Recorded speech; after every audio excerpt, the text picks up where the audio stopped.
Wow, buenos días, buenas tardes. Es un placer estar aquí con ustedes hoy. Good afternoon. It's morning and back in Albuquerque, but it is a privilege and an honor for me to be speaking here today. I just feel very welcome and just honored that you all would show up to come and listen to little old me about a program that my former mayor started. I'm Alan Armijo, Director of Constituent Services, and people ask me, what is Director of Constituent Services? I tell people if it's in the headlines, my department hears about it, and that's what we do.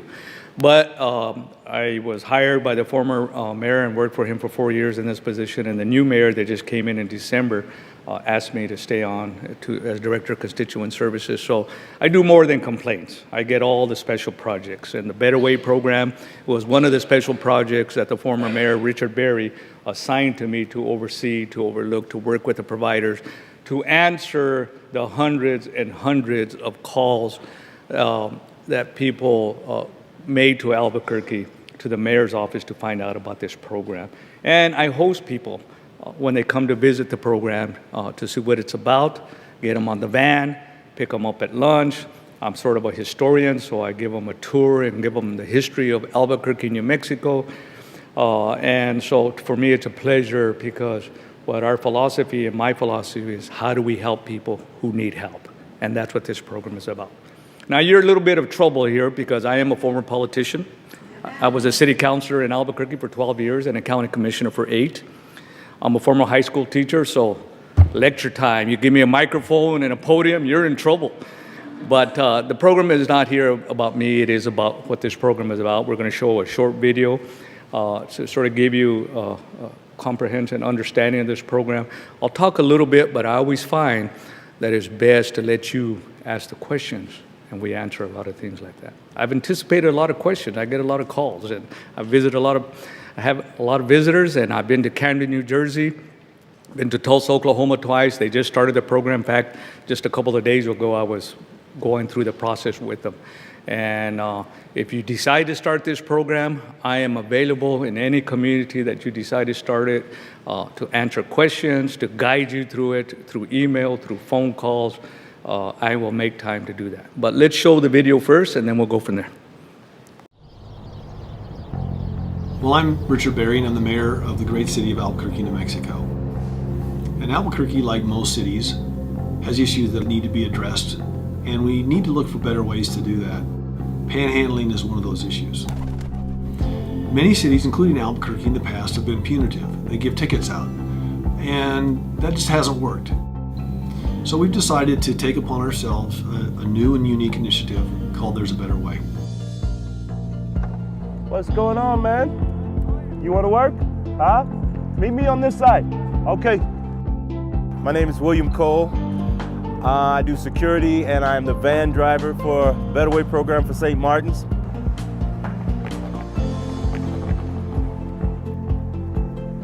Making our first stop here to pick up some of our hopeful employees.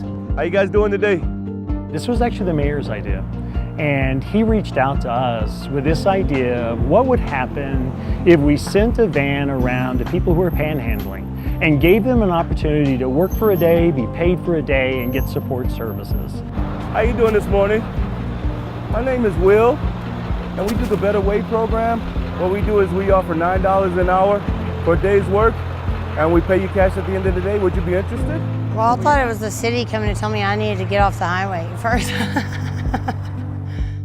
I had a 3-bedroom house, I had my kids, I had everything in the world going for me, and I had anxiety, and I just started pulling my hair out, and I knew I was gonna lose everything, and I did. All right, let's get it going. How are you today? Everything's good? How are you, ma'am? Often when we talk about employment, we use one model. It's called full-time employment, 40-hour a week. It fits everybody, and it doesn't. If you're dealing with mental health issues, often working 1 or 3 days a week is all you can do. All right, we need a couple of shovels, a couple of heavy rakes. We give them an opportunity to work 5.5 hours a day for $9 an hour cash. We get rid of at least 1 to 2 tons of weeds and litter at each spot, and we offer them services afterwards. I'm not the type of person that really likes to ask people for money. I'd rather earn it. All I need is that one shot, and I'm not gonna miss it up. Know what I mean?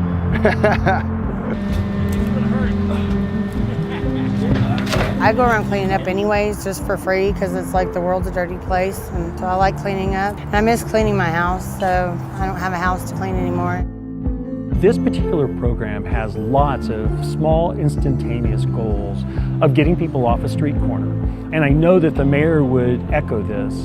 Nobody survives well panhandling on a street corner.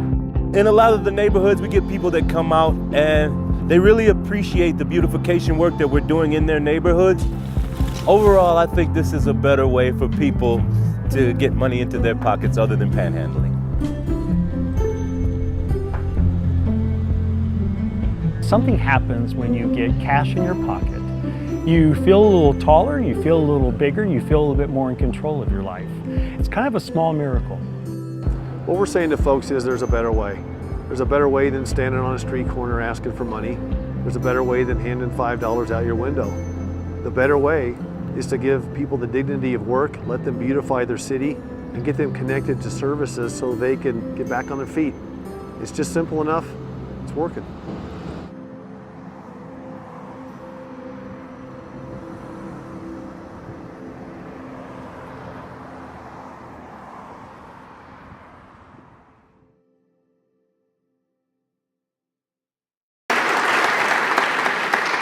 So I like showing this video first because I think it sets the tone for what Mayor Berry was about. It was a nice article written about him, that a Republican mayor doing something in social services, which for whatever reason, the media decided that Republicans, I guess, can't do that. But the idea is that his theme was, I'm the mayor of Albuquerque, and whether you live in a tent or you live in a mansion, I am your mayor. And if the people in my city need help, we're going to figure out how to help you. And we're going to do that. And his whole theme was, as he mentioned here, give people the dignity to work, connect them to services, and that's what happens. So what we did is he had gone through a couple of processes in terms of, we were getting a lot of calls, and I was fielding those, my staff were, in terms of people complaining about panhandlers on medians and in the corners and what to do about them. People complaining, almost rear-ended this person because they were giving money out to somebody on the corner, and you need to make a law against it and give them tickets. And so initially, we put out what you saw was a 311 sign that said, if you need help, call 311. If you want to donate, instead of giving money out of your window, donate to United Way, call 311. They will connect you to United Way. The $5 you give out the window may or may not be used for food. It's one individual, but through United Way and the program that they have set up, if you give $5, we can actually feed 20 people. We got about $50,000, $60,000 donated that way. So again, we were still having complaints. Mayor Sale wasn't happy. One day he was at a street traffic stop, rolled down his window, asked the man there, he said, hey, my man, if I gave you a job for the day and paid you cash at the end of the day, would you work? And the guy says, absolutely. I hate doing this. Give me a job. So he came back, got us directors together. He says, I have this idea. We sat around the table, talked, all the negatives, what could be positive, what could work, what could not work, listened to all of us. Guys, let's make it simple. Let's find some money, and I'll call St. Martin and see if they want to do this. And if they do, we'll let them do it. We'll give them a van, and we'll just do it. And that's all there is to it. And that's how it started. And we went from there. So I get asked a lot of questions, and I'm sure some of you will be asking those same questions. When the van driver Will here stops, what does he ask them? Does he ask them if they're out of jail? Does he ask them if they're sex offenders? Does he ask them if they're legal or illegal? Does he ask them if they've been in trouble? He asks one question. Do you want to work today? Simple. If you do, get in the van. And then we're going to take you to the work site. So what happens is that we started out as a grant from the city for $50,000 2 days a week to this program, and did it from there to see how it worked. The providers, the homeless people, as we talked to them, the panhandlers felt like they were successful, and we were getting people who wanted to work more often. Now, you cannot show up to a spot, to St. Martin's, for example, and say, I want to work and get on the van. The van would just go out to different parts of the city. So we gave them a van. We wrapped it around with our 311 services. We have within our solid waste department a division called Clean Cities. They're responsible for cleaning up the city. We don't have enough people in that department. As you can see, our tumbleweeds get pretty high. Those are our trees. And actually, people decorate them for Christmas on the freeway when they dry up. But and then as anywhere else, there's trash and people throw out their trash, and so they're cleaning. So they're cleaning up medians, right-of-way areas, under the freeway, trails. We don't take them near schools or to schools when they go out. So the driver comes in about 6:30 in the morning, loads up the breakfast and lunch and water for them, and then takes them out and gives them some breakfast and while they're on their way, and then they have a lunch break, and then they call Clean Cities. And they bring a dump truck so they can load all the trash and go back to the facility and get paid in cash, $45. And the driver is there to verify who was on the van and who were. So we expanded that. The mayor thought, and the city council thought, and the provider thought that this was working. Let's look at expanding it. The mayor submitted his budget to the city council asking to double the project from $50,000 to $100,000. The city council liked it so much they actually gave him $181,000. And we expanded the program to 4 days a week. And then last year, before the mayor left, in his budget, he asked if they would refund it. And actually, city council ended up appropriating $361,000 to expand the van program to 5 days a week and a second van 5 days a week. Now, the second van, we have a landfill outside of Albuquerque, and we have a lot of wind in Albuquerque, not just from us politicians, but, just coming through there. So there's a lot of trash blowing around the fence there and all that. So that second van goes to a particular spot, and people, different days, go to different spots. And people who have not worked before are given first opportunity to get on the van to work. And then if they don't have enough, let's say they get 8, the van can hold up to 12. If you worked before, now you can get on the van and work again. So they go out to the landfill and do the same thing 5 hours a day, pick up the papers. And not hard work. So usually, I think this is the hardest I've seen them do any work, picking up that tree trunk, but it's mainly weeds and trash and raking them up and doing those kind of things. So we've expanded that program, and that discussion we've had in the mayor's office is making it bigger, does it make it better? And I think we're still having those discussions. Could we expand this beyond this? We're not sure.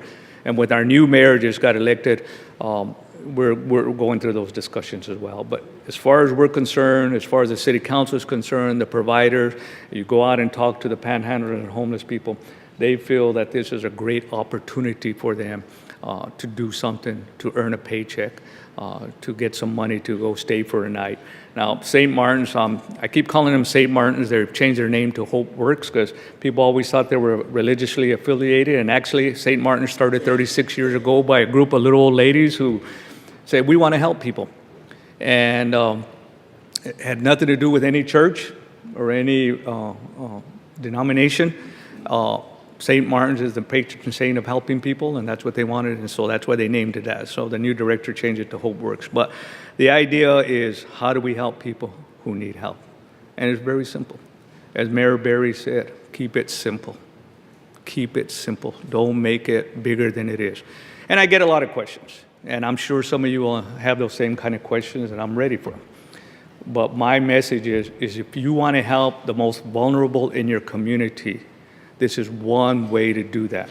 And you all are probably already doing many other things, trying to figure out how you do housing, feeding areas, those kind of things, places to shower. We're struggling with all those as well.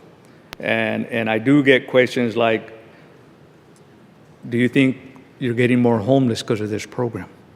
And if somebody's moving to Albuquerque to work for 1 day for $45, I think that's really hard to believe and understand. We've served probably, I've lost the numbers now because they keep changing so much, but I can get those for you, and I'll leave you my email address and all that. Probably 7,000, 8,000 people, about almost 2,000 duplicated. That means new people, so we've been getting some of the same people coming back to work. And why that's happened originally, because we never advertised where the van was driving. You were getting new people all the time, but as we were expanding the program, then the first van does go 2 days a week to a particular site as well, and gives first choice to people who have never worked, and then gets them out to work, doing those kind of things. I think as I've said, probably answering the questions is probably the best thing. I do have forms, and people look at forms and how do you get this information. So one of the things that the driver does and will is a unique individual. As he mentioned in the video, he worked security at St. Martin's, so he knew a lot of the homeless people. He originally was from Chicago and grew up in the streets of Chicago, moved to Albuquerque many years ago. I don't know what he did previous to that, but he worked at St. Martin's as a security person. He's firm. He's not a loud person, but he knows how to work with people. And he, in a way, has become a counselor without any training, formal training, so that he picks those people up. And he's just not a supervisor. He gets in there and works. He can't stand just standing around. And he works. He loads the dump truck up. He helps them cut weeds. He does those kind of things, and he starts talking to them. Hey, why are you in the street? What's been going on with you? And he starts getting information. And then if they want to self-report, they can fill out some sheets that he has in terms of, did they sleep on the streets last night? Did they had to prostitute themselves to get money? Do they have some issues with drugs and alcohol? Then he starts, hey, we have a program that can maybe help you with some counseling. And initially, when the people were taken back to St. Martin's, the caseworker would try to meet with them and get information and do a survey. But the workers, a lot of them said, just give me my money. I want to get out of here. I want to go get a room. I want to go get something to eat, whatever the case may be. So caseworkers go out a couple of days a week during lunchtime because they're a captive audience. They're not allowed to leave Will's site. Of course, the other ones at the landfill, there's nothing out there. They cannot go across the street to one of the fast food chains. He has the food there. He goes to a park. They have to stay with him. They have to eat there. They're a captive audience. So then the caseworkers are able to get more information. Now when they go back, after they get their cash, most of them want to find out about the other services. Where can I have a dental issue. Healthcare for the homeless is just a block away. I want to see if I can get housing. Come in here, let's fill out this paperwork so we can start that. I want to work some more.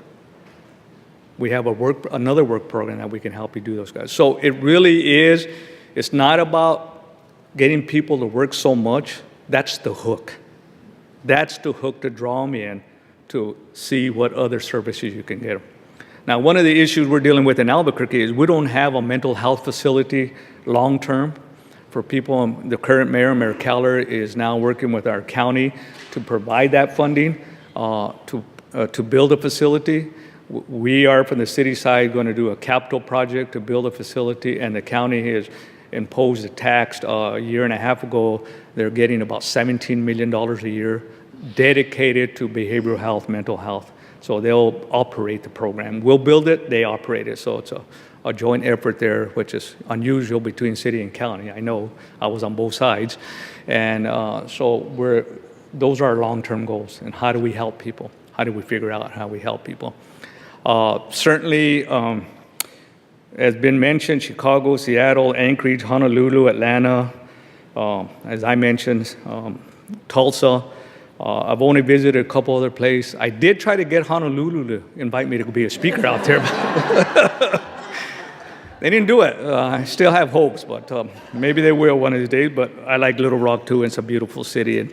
And I'm going to stop from talking and try to answer questions and just do it that way. I think we'll get a lot more out of that if that's possible. Great. Alan, thank you very much.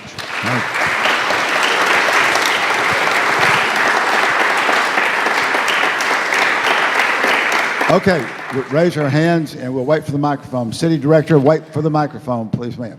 Coming right at you. Thank you. I like the simplicity of the project. My question would be regarding the funds, which you said came from the city council, appropriated those for the project. What issues did you have to sort out when it came to taxes?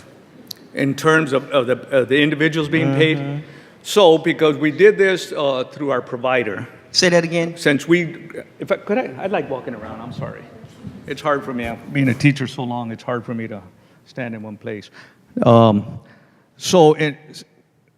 talked about that, and that was one of the things that we talked about in the roundtable with the Mayor Berry is taxes. Who's going to pay taxes? Who's going to do this? Who's going to do that? So we're granting the money to St. Martin's, and an individual under federal law can earn up to $600 a year without having to pay taxes. So what we decided is that they're going to pay them. You're going to fill out a W-2 form, and St. Martin's keeps it on file, but it's up to that individual to file taxes. We don't withdraw any taxes. We don't do anything. We pay them. It's up to them to pay the taxes at the end of the year. And there were no issues with your finance department and your accounting principals to pay cash? That was not an issue? Initially. But when you have a mayor who says, that's not going to get in the way. Okay. We're not doing the paying. We're granting the money to another entity. Now that entity, St. Martin's, pays, and then they submit to our finance department to be reimbursed. All this other stuff has nothing to do with the city. We're giving you this money. You figure out how you're going to use it. You figure out how you're going to pay people, and you submit, and we'll reimburse you for all your costs, overhead, operational, whatever the case may be. So no. Okay.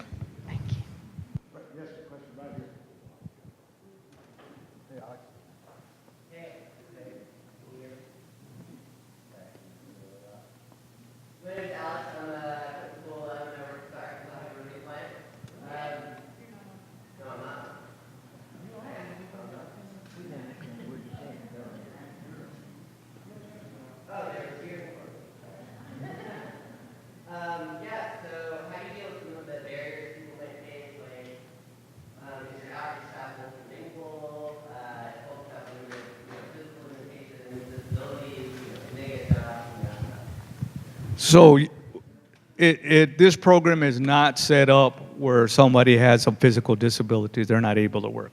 And we don't have the van handicap accessible. So what the drivers do is if they see someone who's physically handicapped, they give them one of our little brochures here that lets them know about the services that are provided by different providers, and also what St. Martin's provides as well, and ask them to go there so they do that. So you have to be physically able to work and get in the van.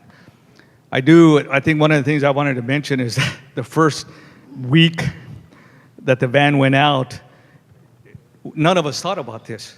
All of a sudden, in the middle of the work week, I need to use the restroom. Uh-oh. We hadn't thought about that. Huh? Because what? I can walk down the hall here and use the restroom anytime I want. We're not in that situation. So then they came back to me, and I said to the mayor, they got to use the restroom. He said, oh my God. He says, what do we do? I said, let's call solid waste. They have porta potties. Director, get a trailer with a porta potty on it and drop it off at St. Martin so they can hitch it onto the van. And that's what we did. So little things like that you don't think about until it happens. Little, but important, right? Get a porta potty. Get it clean. The tools are provided by Clean Cities, the gloves, the rakes, all of that stuff is provided. Other questions? Yes, ma'am.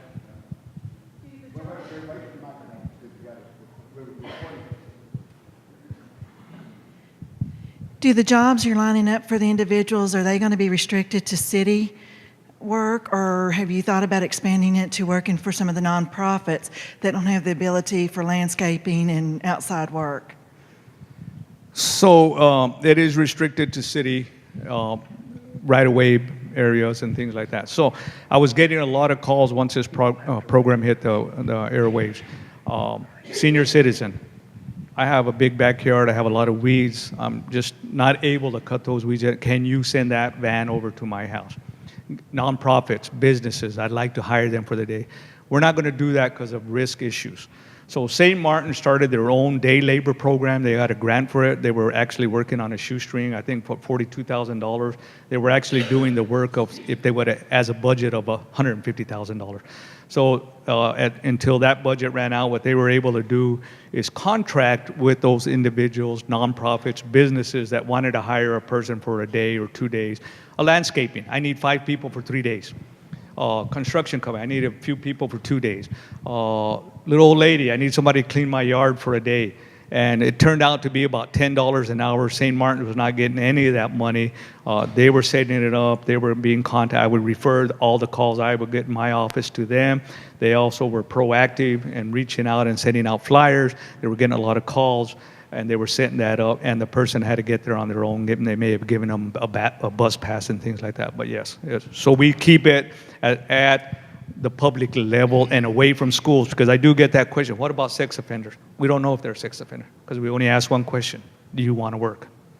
But we make sure that we're not sending them to schools or near schools and places like that, and actually try to keep them away from most people. Other question? Right back here. Wait, and yeah, please wait for the microphone. In regards to, I saw the band, it looked like it was mainly in English. Do you have any issues as far as multilingual, and this was in relation to a previous question, non-English speaking citizens that may need, and then also I guess the van driver, does he need to be multilingual too as far as to communicate with the workers? It hasn't been an issue that's been reported to me by Will, and I communicate with him, and he knows a little bit of Spanish to say, trabajar, work, you want to work, and people know about the van in Spanish and English, so it has not been an issue. We'll see in the future whether or not it will be. There's a question right here. Microphone coming. Thank you very much. In our River Valley area, which is Fort Smith, we have a high percentage of panhandlers that are doing this professionally. And they are pretending to be homeless, but aren't. So how do you handle that situation, or has that corrected through this program? Are they intimidated at all by somebody coming by and saying, do you want to work for the day? Or do they see that they're making more money by standing on the street corner?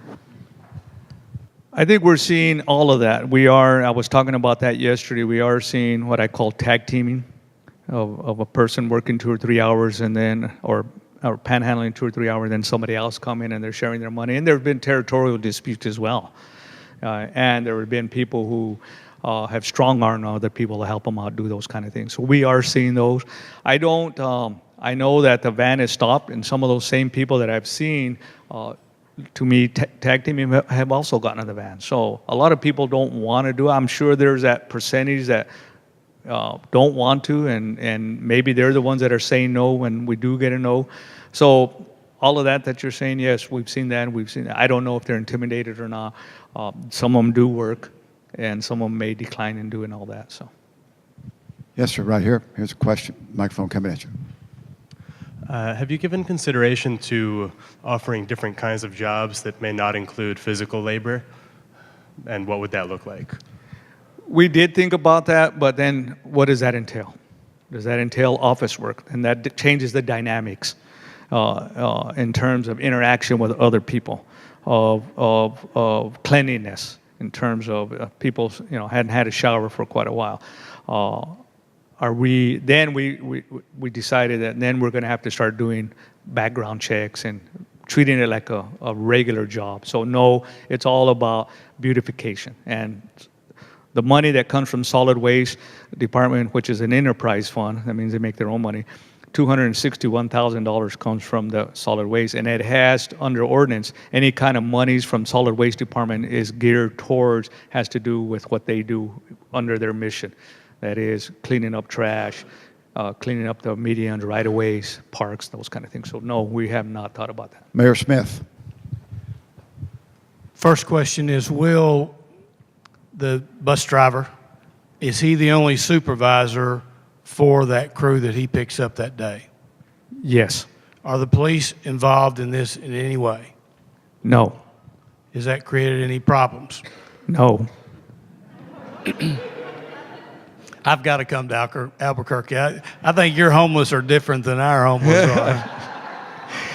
Let me, and the reason I did that smart alecky type mayor, and I apologize, is it's a very simple program. Do you want to work? Get on the van. One of the things is I was talking about Will earlier is this is a unique individual, and our other bus driver as well, in terms of they've learned how to handle people on the streets. They've learned without yelling and threatening and doing those kind of things, how to deal with people. And Mayor Berry used to say, where there's a will, there's a way. Find your will. Find that person. Doesn't have to have a degree, maybe has a degree from the streets, but has to be a kind of person that's a people person and knows how to work with people and handle people who can be unruly sometimes, doing those kind of. He's never had to call the police for an incident. He's never had anything stolen because the people he picks up, everything they own is on their back and it's in the back of the van. He has not had any fights. We've had 2 injuries. One of our workers was standing on an anthill and got bit. He didn't know, and got bit several times. He called an emergency. They came, gave him some medicine, didn't take him in. And a second person stepped off the curb and badly twisted their ankle. So, no. And what did you do in that situation? Were you responsible for taking them to the hospital or paying for their broken ankle? They didn't break the ankle, and neither one of them had to go to the hospital. But part of the funding that's appropriated from the city to St. Martin's helps pay for their workman's comp and insurance in case something is to happen. Okay. So that they already have workman's comp because they're an organization and they have insurance like anybody that has employees. So this just helped expand both of those programs. One more quick question. Yes, sir. Let's say there's $300,000 next year's budget. How much of that is administrative cost? How much is going to St. Martin's to do their deal and to pay for the will and the other bus driver? And how much actually goes to the homeless and a paycheck? So the $260,000 from the solid waste department is all geared towards the workers. Paying them at least 20 workers a day, 5 days a week, 12 months a year, the tools, those kind of things. The 111 coming from our Family and Community Service Department, where the City Council appropriated the money to them, and they dish it out to St. Martin's, then pays for the drivers. And depending, Will's been there a longer time, so he probably gets about $15 an hour. The other drivers, less experienced, maybe $12, $13 an hour. So it pays for their salary, maybe one person doing bookkeeping, part of their salary, and then the rest of the money is for the meals, breakfast and lunch, and that's it. Very little overhead. Yes, right here. And the microphone's coming at you. Buenas tardes. Good afternoon. My name is Cynthia Harris. I work with Heifer International, and I'm a Clinton School student. I work downtown, and I live downtown North Little Rock. Hello, Mayor. Homeless people are very much a part of my daily life, and this issue is dear and near to my heart. One of the things that I'd like to hear more about is the main challenges that the city of Albuquerque is experiencing in scaling up this program, and also as you see the replication happening in other cities, what are the challenges that they're seeing and how they are solving them? Thank you. So I'm going to say that because this is not my full-time job. I'm not a provider. I'm not in charge of the provider. I do special projects for both mayors. So I don't have the time to find out from other cities how it's going unless they call me and want my advice, which is pretty cheap, $0, except Honolulu, if it might not be so cheap if you ask me. But so I can't, I've been helping Tulsa here lately. I helped Tucson, I helped Lexington, Kentucky in the past. Their challenges were really getting the decision makers to appropriate the money. That was the biggest challenge. And then after that, really, I was asked this question. I'm asked this question all the time. What were our challenges? Really, we were surprised that there were very little. I think the most complaints I got after we started this program was, you're not doing enough. I got emails, well, the mayor did, because I read his emails every morning. is he would get pictures of people under 311 signs panhandling and people saying, oh, this is really working, huh?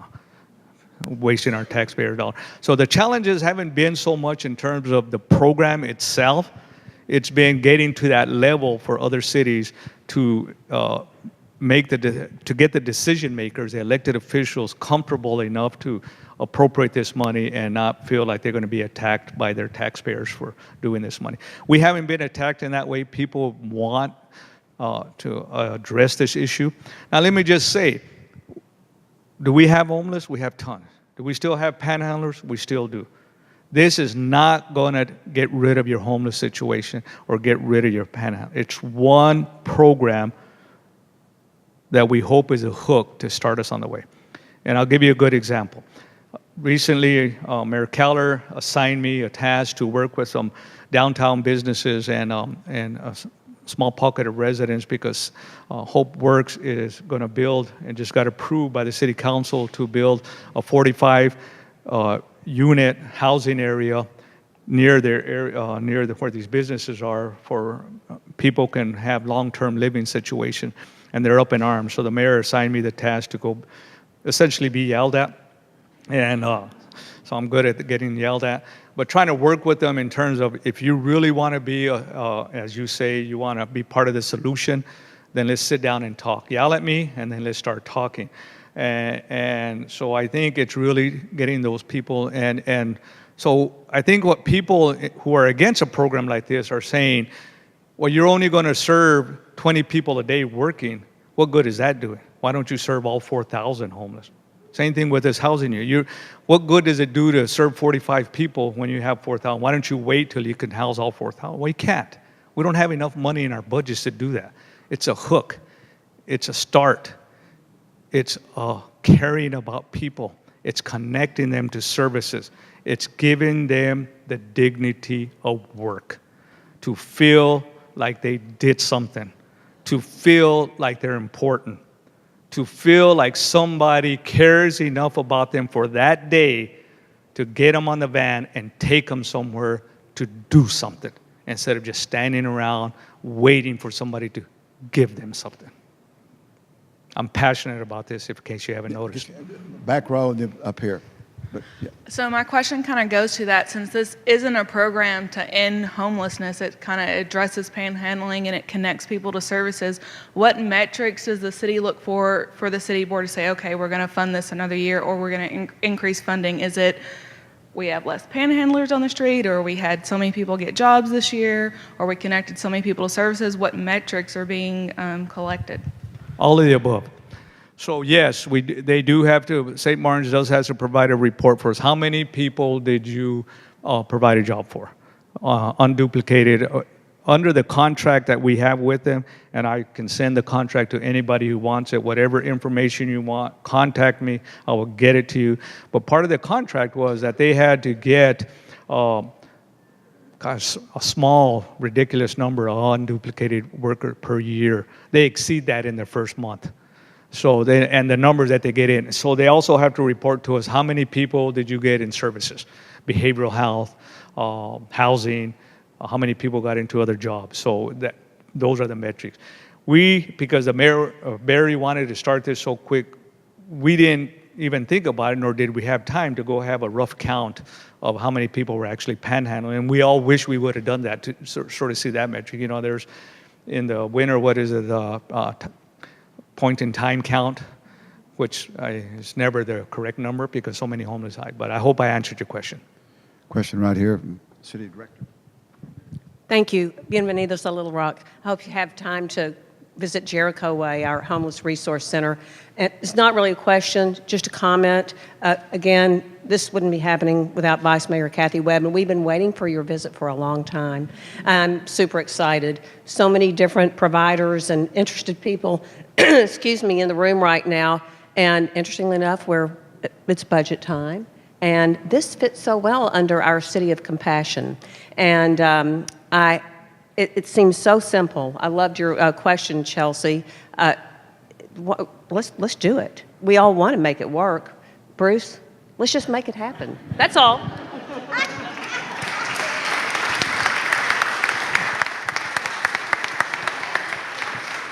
And no, actually, no, I was no pressure, city manager. No pressure at all. I was contacted by Cooper.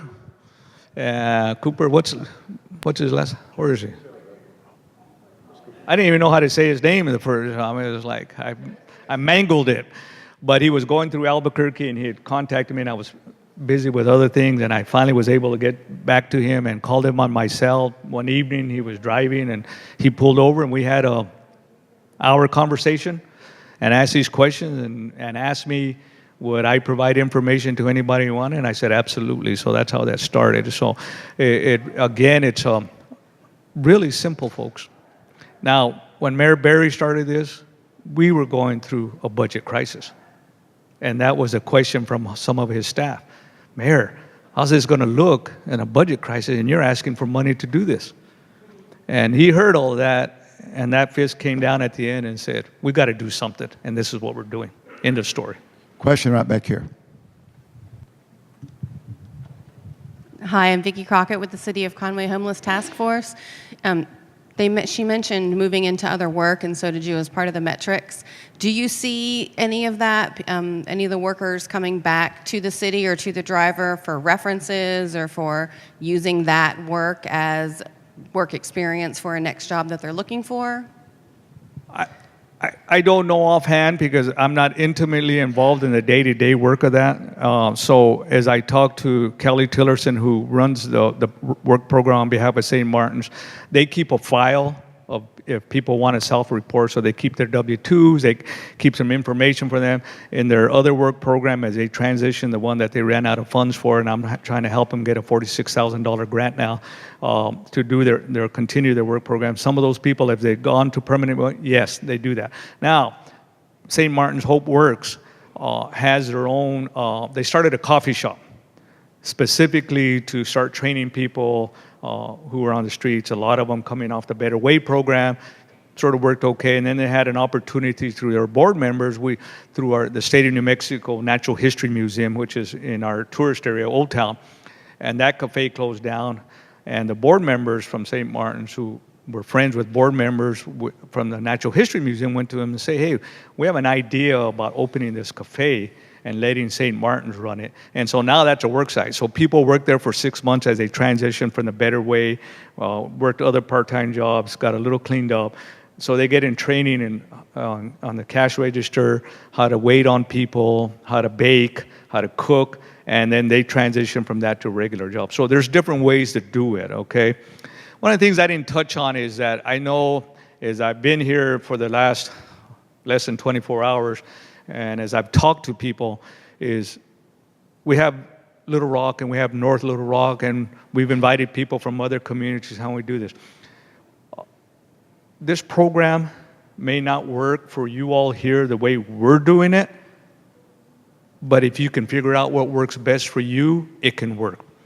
And so I had a visitor from a county supervisor in the state of Washington, and he actually was the county supervisor here. And he was hired by our mayor in one of the bigger cities in that county. And I forget how many municipalities were in that county, 10, 12, 15. And as we were touring and he was on the van and he spent time with me, and part of my job is you ask me questions, you figure out what you want to do, is I brainstorm. And my suggestion to him is, why don't you see if you can get all the municipalities within that county, let the county run the program. Let each of those municipalities, anywhere from 5,000 to 40,000 people population in each of those municipalities, and they all pitch in a little bit of money, and you set up the program so one day you go to this municipality, and the next day you go to the other one, and you do a rotating thing and see if that works for you. I haven't heard back from them if they've done it yet, but I figure, you want to figure out how to make it work? We don't have the patent on this, people. We started it, we didn't even know if it worked this way. This is how we decided after brainstorming with the mayor that this is the best way for us, but other communities are doing it what works best for them. And that's what I would suggest to you. I will answer questions. I will talk to you on the phone. I will email you anything you want. I will help you get it started. I don't have to come back, unless you want to take me to Honolulu, but I will help you get it started, but you got to figure out what's best for you. Our final question here from City Director Wire. Thank you. BJ Wyrick, as Cappy said, we've been looking for you for months. We've been talking you up, and it's great to see this many people here. You were talking about from a bigger perspective of different cities, counties being involved, and I'm wondering what would be the minimum resources that each one of these entities would have to have, and would that look like one resource center such as Jericho Way, which we all love and think it's a great place, or would you see a resource center in each one of those locations? Again, I'll preface it with this. You have to look at what would work best in your community. My suggestion that I suggest to every individual, and I've talked to hundreds and hundreds of people across this country in the lower 48, Canada, Alaska, New Zealand, Mexico, whatever the case may be, is start a pilot project. Do a 6-month pilot project, 2 days a week. $50,000, I think any program can start with $50,000. And then decide if how you do this program, if it works with that one entity, does it work in that one city? Do you want to change it if people, the decision makers, the elected officials who appropriate the money, when you go back to them, do you have a different plan to say, let's try different providers, let's try different ways of doing this? You all are smart. I am not that smart. And if I can figure it out, this collective body here can figure it out if you sit down and cut through the BS. Simple. Let's thank Alan very much. Thank you all for coming.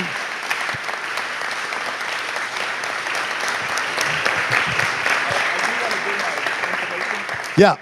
If anyone would like to contact me, write it down. A. Armijo.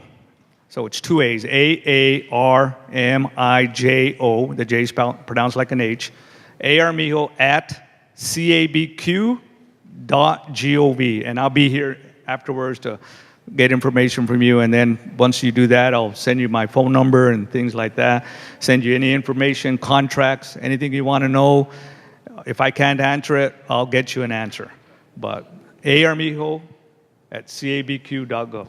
And come visit with him at the conclusion of the program. Thank you all for coming, and thank you, Kathy Webb, for your leadership on this.